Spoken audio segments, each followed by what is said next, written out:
The American parasite. No one thought it could happen in North America.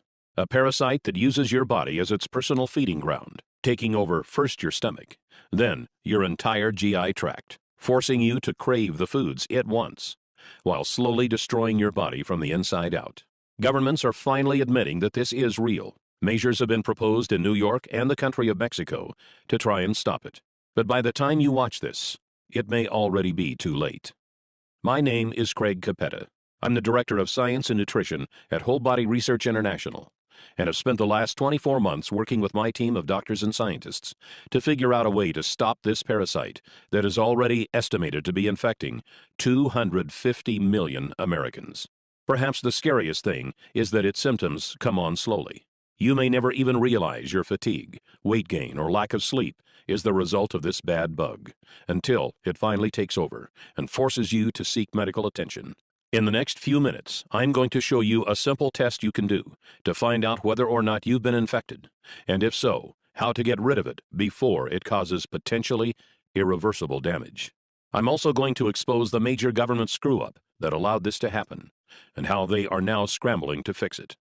Warning, the information I'm about to share with you is controversial because this parasite comes from the most unlikely place, your food supply.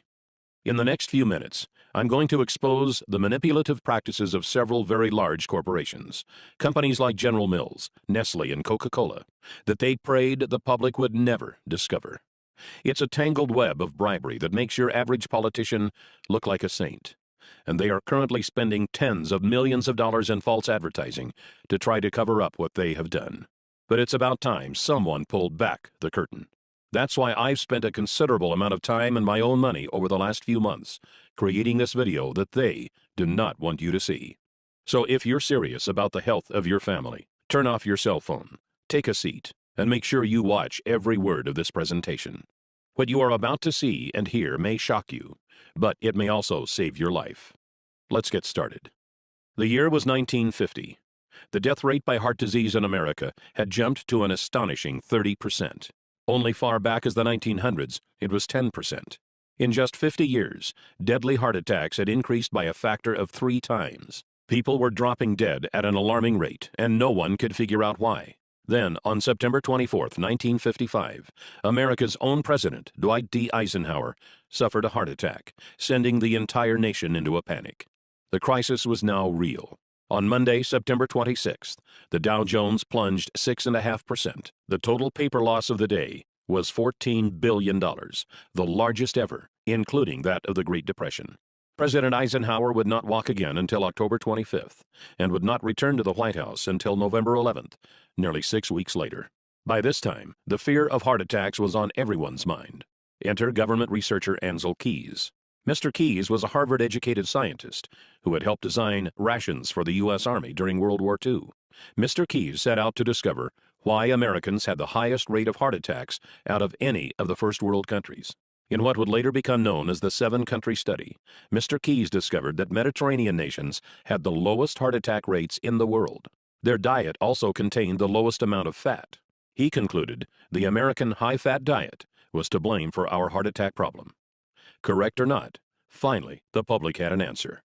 In 1956, representatives of the American Heart Association appeared on television to inform the public that a diet which included fats, such as butter and lard, and fatty foods, such as eggs and beef, would directly lead to deadly coronary heart disease. The government's own health officials began recommending people adopt a low-fat diet to protect themselves and their families. Brochures on how to eat low-fat were passed out in schools. No one wanted to suffer the same fate as the president, or worse, drop dead. Most were fine with Mr. Keys' reasoning. He became a celebrated hero and was even put on the cover of Time magazine, though he himself would many years later change his own opinion on the matter. For the time, a low-fat diet was universally accepted as the only surefire heart attack fix. Yet there was one sector that wasn't happy with this, and that was the big food conglomerates. You see, previous to Keys' findings, their favorite way to flavor their foods was by adding more fat. Food scientists had discovered that fat was a flavor carrier.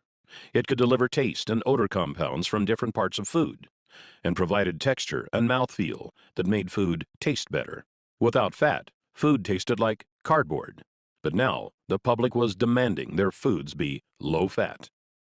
Processed and canned foods began to go uneaten as people turned to more natural, lower-fat alternatives. If it didn't say low-fat on the label, people stopped buying it.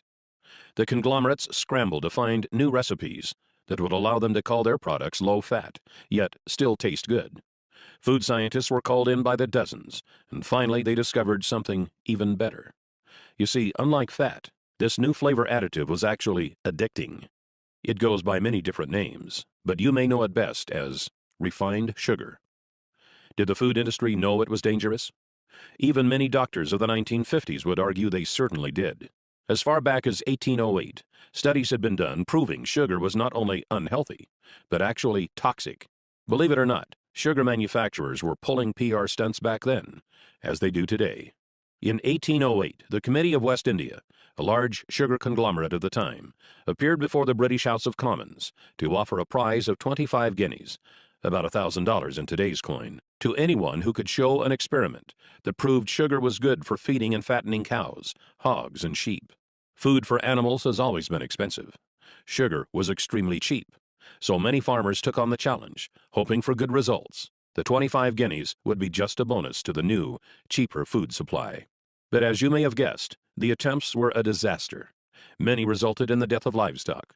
One member of Parliament, John Kirwan, took on the challenge himself, trying to feed sugar and molasses to his calves. After the experiment of this well-known, highly ranked politician failed, the Committee of West India gave up. Then, in 1816, the well-known French physiologist F. Magendie did an experiment of his own involving dogs. He determined that dogs fed with water containing sugar and olive oil wasted away and died faster than dogs fed with water alone. This showed sugar not only had no nutritional value, but actually caused negative effects. This shut the sugar manufacturers up, but just for the time being. Flashback to 1957. Fat was out.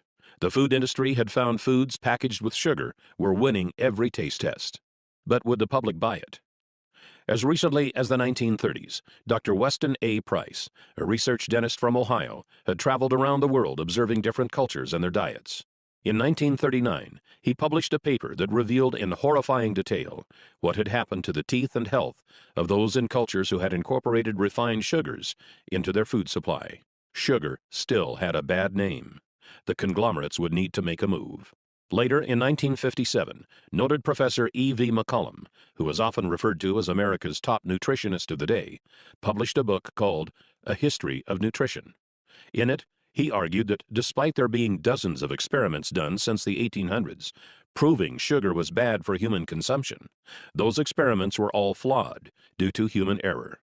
This book was published and marketed with the same ferocity you see with bestsellers today. But where did it come from? No scientist has his own money to publish a book on such a grand scale. And let's face it, A History of Nutrition? It's not a title that will make a book fly off the shelves. A look inside the book revealed it was published and marketed by a company called the Nutrition Foundation, Incorporated. Who was the Nutrition Foundation? I'm glad you asked. It happened to be a front organization for the leading sugar conglomerates of the time, including the American Sugar Refining Company, Coca-Cola, Pepsi-Cola, Curtis Candy Company, General Foods, General Mills, Nestle, Pet Milk Company, and Sunshine Biscuits, about 45 companies in all. And did the Americans buy it? Oh boy, did they ever. Sales of processed foods skyrocketed. All they had to do was put low fat on the label, then dump in a bunch of refined sugar, and it would sell like crazy. A 2012 study by Dr. Robert Lustig of the University of California, San Francisco, revealed that sugar is just as addictive to the human brain as cocaine, setting off the same dopamine triggers and forcing us to crave more and more of it. So it was only natural that humans would begin to consume the new sugared products at a feverish rate. The food conglomerates responded to the increasing sales by using even more sugar. It began to find its way into foods you would never expect, like hot dogs, yogurt, spaghetti, and breads. As the decades passed, obstacles would spring up, but each time, the conglomerates had an answer. In 1965, the Fair Packaging and Labeling Act began, requiring their products to be honestly and informatively labeled. By this time, the public wasn't so hot on sugar anymore, but that made no difference. The conglomerates simply hid the sugar by putting it into new forms and creating new names. This way, people wouldn't see the word sugar on the food label, but it could still be hiding inside. Some names sugar goes by are agave nectar, brown rice syrup, high fructose corn syrup, dextrose, evaporated cane juice, glucose, lactose, malt syrup, molasses, sucrose. Another classic example is when the sugar pushers began putting the word natural into all of their advertising. Made from natural ingredients became their slogan, but all refined sugars are made from natural ingredients. So is cocaine and heroin. During the 1970s, armed with new studies showing the dangers of refined sugars and exposing them in all of their forms, the American public began to wake up. For the first time since the 50s, sales of certain high-sugar foods slowed down. But the conglomerates had prepared for this and had been hard at work developing yet another weapon of their own: artificial sweeteners. Perhaps the most notorious of these was aspartame, more commonly known as Equal or NutraSweet. The story of how it became approved by the FDA is startling. By this time, the diet craze was in full swing, and the diet food market was a billion-dollar industry. It was banned in 1973, and another artificial sweetener, cyclamate, had recently been banned when it was found to cause tumors in tests done on animals. Aspartame was initially also rejected by the FDA, but its developer, G.D. Searle, was not having it. Searle presented the FDA 100 different studies that showed it was harmless, studies G.D. Searle had funded themselves. Why not? They knew if they could get it approved, they would make billions. But despite what their studies said, every time an independent study was done, it was found to be dangerous for human consumption. For the first time in history, the FDA sought criminal investigation into a food manufacturer for misrepresenting the safety tests of a product. What the investigation revealed was shocking. Deceased lab animals from the tests were not autopsied for months or even years after their deaths, so that rotting would render any tumor data inaccurate. Other animals were found to have tumors cut out and thrown away. Then the animals with the removed tumors were labeled as normal. Obvious tumors were labeled as normal swelling. The FDA easily ruled that aspartame would not receive final approval. But what would follow was a set of dirty political tricks that must have made Abraham Lincoln roll over in his grave. G.D. Searle first arranged to actually hire the U.S. attorney who was leading the investigation. Samuel Skinner first resigned from the U.S. Attorney's Office, stalling the investigation, then went to work for Searle. Later that year, Donald Rumsfeld was hired on as CEO of Searle. Yes, the same Donald Rumsfeld that was Secretary of Defense during the Bush administration. He appointed several political buddies to top management positions and proclaimed he would get aspartame approved within 1 year. At the time, Reagan had just been elected, and Rumsfeld was part of Ronald Reagan's transition team, who was in charge of choosing a new FDA commissioner. They appointed a man named Arthur Hall Hayes, Jr. One of Arthur Hayes' first acts as FDA commissioner was to appoint a 5-person panel to review the final decision to reject aspartame. 3 of the 5 panel members still voted not to approve it, citing the animal tumors as a big concern. So what did Hayes do? Simple. He appointed a 6th member to tie the vote at 3-3. Then Hayes, a man who knew nothing of food additives, decided he as a commissioner should get a vote also. He then cast the deciding vote himself in favor of approval. Shortly after this scheme, Hayes resigned from his position as FDA commissioner, after which he was hired by Searle for a position paying hundreds of thousands of dollars a year. I know this sounds like a tale from a political horror movie, but sadly, it is 100% true. After all was said and done, aspartame was approved. Coca-Cola began using it to make Diet Coke, which they then marketed as a weight loss drink. In that first year alone, the FDA received over 600 consumer complaints reporting headaches, dizziness, and other strange reactions to this new foreign substance our bodies were never designed to handle. But the food conglomerates had won. And since then, over the last 30 years, more and more of these refined sugars, artificial sweeteners, preservatives, and other unnatural elements have infiltrated our food supply, creating essentially a new diet, without ever giving us a choice. The year now is 2013. Governments have finally wised up and are now backtracking, trying to clean up this mess. In March of 2013, New York Mayor Michael Bloomberg fought to lower sugar and sweetener consumption in his city by banning regular and diet sodas over 16 ounces. This September, Paul van der Velpen, the head of Amsterdam's health service, spoke out to call sugar an addictive drug that should be tightly regulated. And just last month, the country of Mexico made motions to put large taxes on sodas, just like the American government did with cigarettes. But like cigarettes, these dangerous additives have now become what feels like a permanent part of our society. So, what is the result of all this? What do these unnatural things actually do once we put them in bodies? Why did the dogs in F. Magendie's study die faster when sugar was added to their diets? Why are more people getting sick than ever before? Why are more people suffering from obesity than ever before?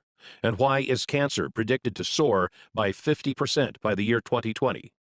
The answer may frighten you, as it did me. Doctors are now saying it could be the widest spread health hazard to hit North America since cigarettes, polio, HIV, or hepatitis.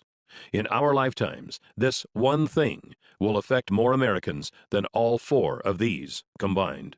In 2005, molecular biologists at Rice University estimated it was already affecting 70% of the American population. What is it? It's the consequence of the unnatural elements we've been exposed to, and the deep, dark secret the food conglomerates are right now, as we speak, spending millions of dollars to try and sweep under the rug. They have some help from the killer itself, because this disease takes over your body from the inside. Most never even know it is there, until it's too late. Its name is Candida, otherwise known as the American parasite.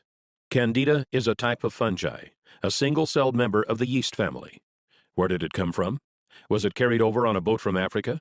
Or did it come from livestock? Actually, no. Candida is a natural resident of your digestive tract, along with 25 trillion other bacteria, some good and some bad.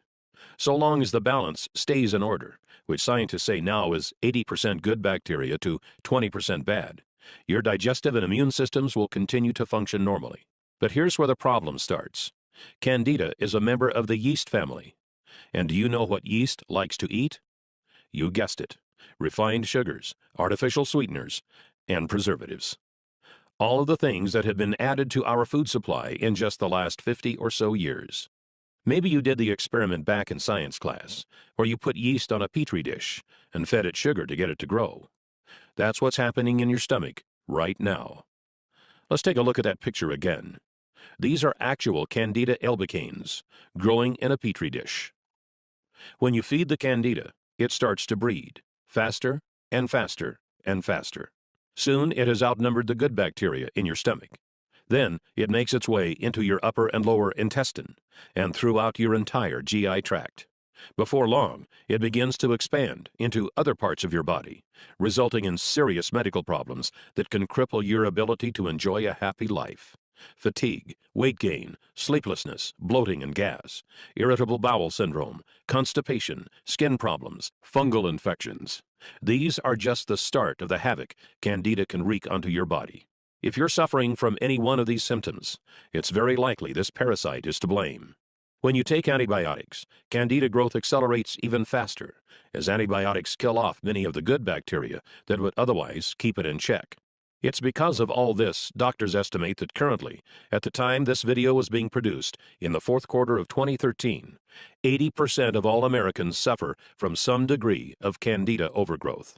Dr. David Perlmutter, a personal advisor to Dr. Oz, who you may know from the show, and his current New York Times bestseller Grain Brain, recently stated, "Those of us who deal with this health condition in a clinical setting are witnessing what now seems almost epidemic." Dr. David Perlmutter. The reason Candida is so dangerous is because it directly affects your digestive system, which is the largest internal organ in your body. It's also the home of your immune system. So when your digestive tract is weakened, so is your ability to combat sickness and disease. Left untreated, it can begin to affect every area of your life. Here is a list of common Candida symptoms composed by Dr. Mark Hyman, recognized Candida authority and best-selling author of The Blood Sugar Solution. General symptoms include chronic fatigue, loss of energy, general malaise, decreased libido, sensitivity to foods, chemicals, or other allergens, eczema, psoriasis, irritable bowel syndrome, toenail fungus. Gastrointestinal symptoms include thrush, bloating and gas, intestinal cramps, rectal itching, altered bowel functions such as diarrhea or constipation, yeast infections, frequent bladder infections, irritable bladder. Hormonal complaints include menstrual irregularities like pain or bleeding, premenstrual syndrome, thyroid dysfunction. Nervous system complaints include depression, irritability, inability to concentrate. Immune system complaints include allergies, chemical sensitivities, low immune function. And if your past history includes chronic yeast infections, chronic antibiotic use for infections or acne, oral birth control pill usage, or oral steroid hormone usage, your chances of having Candida overgrowth are greatly increased. One of the scariest things about Candida is the way it begins to reprogram you to crave more of the foods it wants. It hijacks taste buds, brain chemistry, and hormones to make you want foods that make it grow faster and mess you up even more. Breads, sugars, refined carbs, sodas, fried foods, carb-heavy foods like pizza and pasta, and of course, desserts and sweets. Do you often find yourself craving these things? If so, it's probably not because you're a naturally unhealthy eater, but because the bad bacteria has taken over. It's like they're down there in your stomach yelling, "Feed me!" forcing you to want foods that worsen your condition, make you gain weight, and make it literally painful for you to go on a diet that doesn't include them. Candida has also been linked to many studies showing it could be the #1 cause of obesity. As Doctors Carolyn Dean and William Crook write in their 2005 book, The Yeast Connection in Women's Health, most women don't have even an inkling that their symptoms could be caused by yeast overgrowth in their bodies. The number of women suffering in silence, not even knowing what is really wrong, and blaming themselves for failing is, I believe, literally numbered in the millions. Millions of women who can't lose weight and have no idea why. The same holds true for men. Once the excess yeast is destroyed, many find they are able to lose the unwanted weight quickly and easily, even that stubborn belly fat most diet plans can't touch. So now let's talk about how to fix it. Here's the good news. To start feeling better, you don't have to necessarily get rid of all of the Candida. You just need to balance them out. As I mentioned before, your gut is also home to a lot of good bacteria. To start feeling your best, you just need to get to the 80-20 balance. 80% good bacteria, 20% bad bacteria. There are two ways to do this. The first is going on a real, all-natural diet. That means completely eliminating all processed foods, refined sugars and carbs, artificial sweeteners, and also white breads. Then supplement your body with foods that are high in a special kind of good bacteria called probiotics. Probiotics are clusters of good bacteria that, like a powerful army, go into your stomach and form colonies that far outnumber the Candida. They were first brought to attention in 2008 by Nobel Prize-winning physiologist Eli Mechnikov.